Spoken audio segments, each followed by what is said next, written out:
On the 20th of November 2023, the lifeless body of a teenage girl was found in the pond at Frisco Commons Park in the US.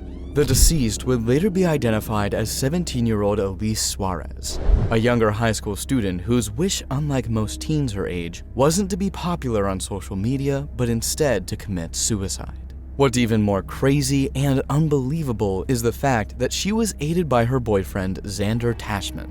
This is the unfortunate case of Elise Suarez, the 17-year-old girl whose 18-year-old boyfriend assisted her in taking her life barely 2 months before her 18th birthday. In the early hours of November 20th, police officers with the Elm Ridge Police Department, ERPD, were called to the home of Elise Suarez by her parents. Elise's mother, Azucena Massey, told the authorities that Elise had run away from home. She had not been seen around the house or in her room where she always was. Her parents hinted that their fear was doubled because their daughter was struggling with depression at that time and had attempted suicide several times before. After the authorities spoke with Elise's family, they decided to contact someone whom they felt would know her whereabouts. That person was her on and off boyfriend, Xander Tashman, an 18-year-old student at the Collin College in Frisco. At that time, he seemed to be the closest to Elise and, in fact, the only one she listened to. Officers tried to contact Xander multiple times, but he didn't pick up. It would later be revealed that it was at this time that the pair plotted the death of Elise together. At about 1:27 a.m. that day, Xander Tashman headed to Frisco Commons Park, and between 1:41 a.m. and 1:47 a.m., a cell phone tower put him in that area of the park, after which he had searched for the quickest route from his house to Elise's and down to the park. This was information he would later deny. Xander then drove Elise to the Frisco Commons Park where he would let her take her own life. The reasons he would later give as to why he assisted in this disturbing act without attempting to stop her are even more disturbing. 7 minutes later at 1:54 a.m., the Frisco Police Department, FPD, finally made contact with Tashman at his home for the first time. Since he wasn't picking up his calls, he left the impression that he either knew about the whereabouts of Elise Suarez or he was hiding something, and they had to see if he had any information about Elise Suarez or where she might be. Xander Tashman, after answering the door, told the officers that he had been sleeping. He also claimed that he last spoke to Elise Suarez maybe like days ago. Since his answers weren't satisfactory, officers searched his home after he willfully gave them his permission, but they found no signs of Elise Suarez. 8 hours later, Frisco Police Department FPD officers were dispatched to the Frisco Commons Park following a report of suspicious activity. They arrived at 10:17 a.m. to find a lifeless body floating in a pond. That individual was later identified as Elise Suarez. She died just 3 days before Thanksgiving and about 2 months before her 18th birthday. The discovery of Elise Suarez's body in Frisco Commons Park prompted an exhaustive investigation which resulted in her now ex-boyfriend, Xander Tashman's arrest. The investigations went on, and all evidence pointed to only Xander Tashman. Elise was dead, so it was no longer a matter of where she was. It was now an issue of who was responsible and what led to her death. After Elise Suarez's body was found, officers again made contact with Xander Tashman at his home shortly after 5 p.m. that evening. It was reported that Tashman this time around had a more tense look on his face, and his gestures only revealed that he was scared. He, however, made things worse when he started dishing out poorly constructed lies. First, Xander Tashman told officers that Elise Suarez was his ex-girlfriend and that they had not spoken to each other in days. When he was asked where Elise Suarez lived, Xander Tashman said somewhere in Aubrey and told officers he had not been to her home in months or over a year. This made no sense considering how close he was to Elise, but then it also made a little sense since he was mostly an on and off boyfriend to Elise. Xander Tashman, however, wasn't smart enough as he struggled to remain consistent with his own side of the story. He later told officers that he had spoken to Suarez last night on November 19th, a statement that was contrary to his first response. He also claimed to have called back the Elm Ridge Police Department ERPD after missing multiple calls from the agency, and he told the Frisco Police Department FPD officers that he told the Elm Ridge Police Department ERPD officers that the disappearance of Suarez could be a suicide thing. When he was asked why he told officers he had not spoken to Elise Suarez in days, Xander Tashman asked, "Did I say that?" and then tried to cover up his mistakes by telling the officers that he may have meant off the phone since his recent communications with Suarez had been via text and messaging apps. His response then prompted the officers to search his phone. The naive teenager immediately agreed to an extraction of his cell phone, and apparently therein lay all the answers the police were seeking. Going through Xander Tashman's phone, officers discovered that on the day of the suicide, shortly after midnight, he searched for the shortest route from his home to the home where Elise Suarez lived. The police also discovered that all his recent conversations with Elise were more about suicide than romance or companionship. He and Elise Suarez had been texting about her desire and attempts to take her own life for at least a month. In one exchange, Elise Suarez wrote to Xander Tashman, "I'm going to try one more, and if it doesn't work this time, I'll ask my mom to take me to a hospital, and you have to make me call her or I won't. I'm sorry I keep asking you to do all of these fucked up things." In a subsequent text, Elise Suarez wrote, "I wish I would have just died," to which Xander Tashman responded, "I know." On November 14th, Elise Suarez allegedly wrote to Tashman about her latest plan to take her own life. This was the last and sadly the successful plan. Elise Suarez invited Tashman to hang out with her on the night she planned to take her own life and told him about her plan to sneak out of her home. She texted that the best option would be for Tashman to drive about a block away from her house, at which point she would leave to meet him at his car. At one point, Xander Tashman allegedly texted, "Okay, also I really don't want to be selfish when it comes to this serious topic that you trust me enough to be a part of, but I can't help but worry about myself being in the situation and getting caught for helping you do this, so I'll probably want to play it super safe in my favor."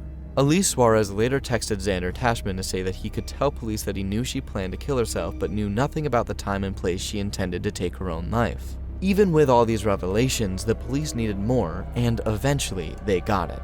On November 22nd, Tashman contacted police with new details about the night Suarez took her own life. "The truth is that I was actually with her that night and she had told me everything she wanted to do," Tashman allegedly told police. He also allegedly said that Elise Suarez told him that she was going to do it no matter what. He then added a very disturbing excuse that he wanted to respect her wishes and not betray her. He was trusted by Elise and the trust made him keep her secret. Xander then allegedly told police that he drove Elise Suarez to Frisco Commons Park on the night she took her life, and according to his statement, he couldn't let her do it alone.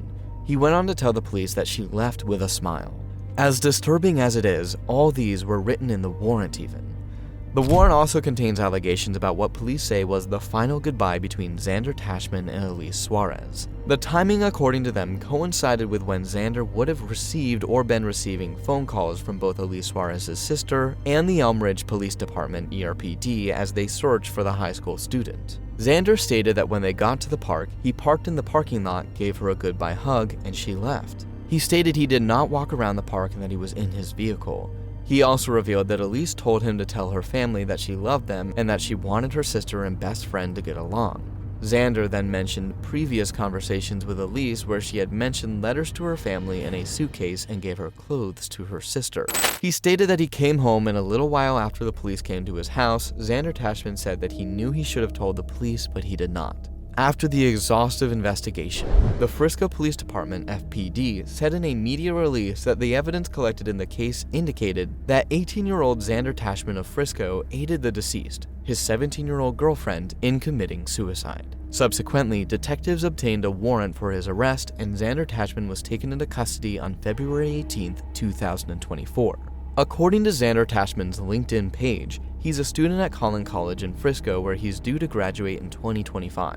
In January 2024, he was named on the school's honor roll, maintaining a grade point average of 4.0. He was an A student and had a promising future, but everything was almost changing, but not for the better, instead for the worse. The teen faces up to 2 years behind bars and a fine of up to $10,000 if convicted. His bond has also been set at $10,000. The shame and stigma that followed weren't funny. It was published everywhere that Xander Tashman, an 18-year-old college student in Texas, is facing charges for encouraging his charismatic and witty girlfriend to take her own life, which she did in November 2023 in Frisco, Texas, just outside of Dallas. The whole situation has been hard on both Xander Tashman and his family. And while many people think this is going to serve as justice, many also don't think Xander Tashman is supposed to be held accountable. Authorities are not releasing any further information about the case at this time, but they did say that the charge Xander Tashman faces is a felony punishable by not more than 2 years or less than 180 days in prison and a fine of up to $10,000. Xander Tashman has yet to enter a plea, but together with his family, he released a statement through their attorney, Rainey Tinajero, shortly after his arrest. The statement read, "Xander and his family wish this horrible tragedy had never taken place either. I'm sorry authorities made a poor and probably emotional choice to blame Xander and to do so in a public way. We'll be making our case in a court of law. Xander is an exemplary college student with no prior history of criminal behavior. Xander is innocent." Some have said the case calls to mind the trial of Michelle Carter, the teenager from Massachusetts convicted of involuntary manslaughter in 2017 for her alleged role in her boyfriend's suicide. In that case, Carter was sentenced to serve 30 months in prison and 5 years probation. Carter appealed that decision, but after exhausting all attempts, reported to prison in February 2019. Well, nothing changes the fact that Elise was dead. In her heartbreaking obituary, Elise Suarez was described as someone who was strong in her own beliefs and would never leave anyone behind or left alone. She was never afraid to speak her mind, especially when she felt others needed a voice, and often was the first to stand up for others and defend what was right. Elise had a dark sense of humor, which added to her uniqueness, and sarcasm was like a second language, the tribute still went on. The obituary talked about her love for playing cards, something she used to make friends, her love of animals, and her kindness. It also talked about her beloved 4-year-old bull terrier Mexi, who passed away prior to her death. Her funeral was held on December 1st to honor her, but what made that day even more unbearable was the fact that she would have turned 18 on January 1st, exactly 1 month from that day. It was indeed a great loss. Amidst the hurt and frustration, the family of Elise Suarez is trying to survive and move on. Her mom has, however, given more insight into what life was like for the family in the weeks leading to her death. About 6 weeks before her death, Elise came to her mother and said she needed help. She was depressed. This was confusing because aside from the fact that Elise Suarez had a dark sense of humor, she looked out for the underdog and stood up for people being picked on.